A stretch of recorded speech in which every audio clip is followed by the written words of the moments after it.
Serial ये रिश्ता क्या कहलाता है में मजबूरी में सही।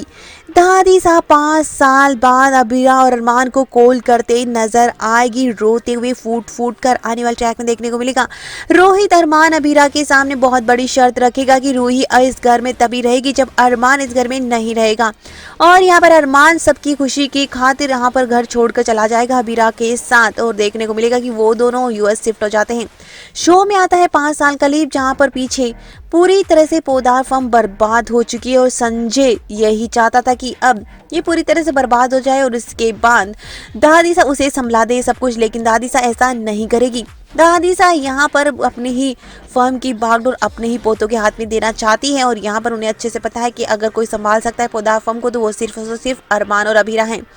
देखने को मिलने वाला है कि इसी को लेकर यहाँ पर दूसरी तरफ जहाँ पर रोहित पूरी तरह से कोशिश करता है लेकिन फिर भी फेल हो जाता है पौधार फर्म को संभालने में और सारे क्लाइंट्स को संभालने में, और किसी को भी अब पौधार फर्म में ट्रस्ट नहीं रहा, और अपनी फर्म को और अपने नाम के और इज्जत को बचाने के लिए दादी सा वो महादेव ये कहते नजर आता है कि आप मानो या ना मानो मासा, अब अगर पौधार फर्म को कोई संभाल सकता है तो वो सिर्फ और सिर्फ अरमान और अबीरा है, और ये आप अच्छे से जानती हैं। जिसके बाद दादी सा जो बिखरी हुई टूटी हुई दादी सा होती है वो यहाँ पर आधी रात को अबीरा को कॉल लगाते नजर आती है कि पौधार परिवार को और फर्म को तुम्हारी जरूरत है, अब तुम ही अरमान को वापस ला सकती हो और इस परिवार की इज्जत को बचा सकती हो।